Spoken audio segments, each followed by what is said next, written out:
Good afternoon, everyone. I hope you're all having a fantastic day.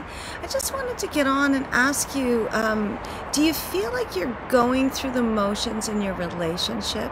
Like, do you feel like you're just sort of coasting along and that you've lost your spark? Because I hear this a lot from people. And, it's...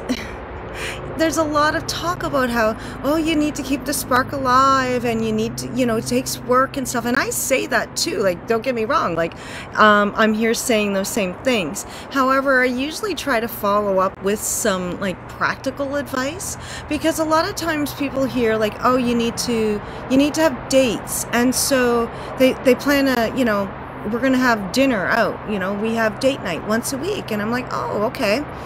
And then when I ask them, like, well, so what does that look like? Well, we go out to dinner together. And I'm like, yeah. And like, are you talking? Well, no, a lot of times we're just on our phones. And, and sometimes we do talk. And I'm like, oh, so what kind of things do you talk about? Well, like usually about the kids or something going on in the household or something. You know what I mean? And it's like, so... That's, don't get me wrong. I think that's important. I think you should have check-ins. Whether you do that over a coffee date with your spouse or, over dinner date, whatever, you should have regular check-ins. You should have times when you're prioritizing, talking about what's going on in your lives, because sometimes, especially when the kids are young, it's really hard to have that time.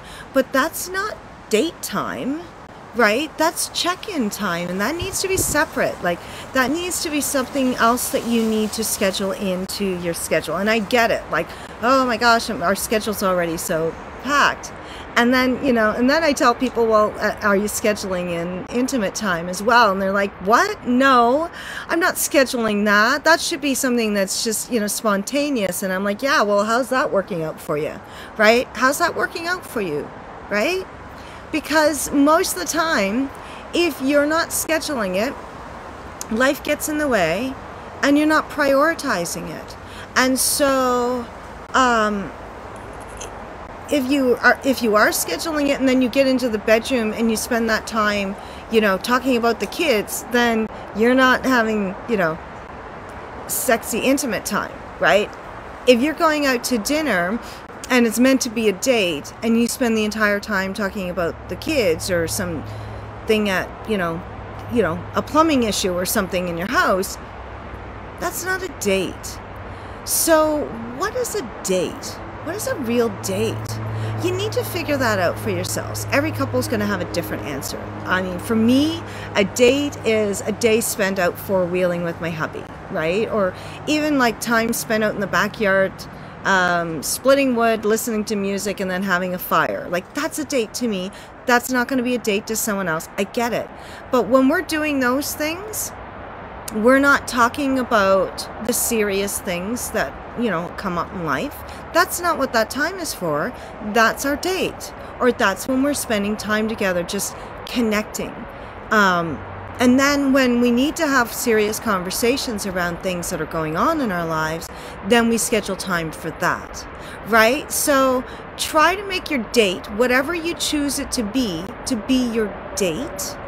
And so, we're a people that have become accustomed to multitasking and trying to kind of make more out of our situations, and we need to stop doing that. If you're on a date with your spouse, be on a date with your spouse. If you're having intimate time in the bedroom, then be fully embodied and be in that moment with your spouse, engaging in that. And then when you're having check-in time where you're wanting to, figure out where things are at and discuss, challenging topics, then have a scheduled time for that, right? So, and find ways to keep the spark alive. You need to work at that. It doesn't just happen naturally. It just doesn't. And I think anyone who's been in a long-term relationship will tell you that. So this isn't something new. However, like, people just think like, oh, we were just so in love in the very beginning and stuff like that. And so, it's just, why don't we feel the same way, or why aren't we acting the same way towards each other? And it's like, well, have you put any work into it? Like, did you grow it from where it was into something better?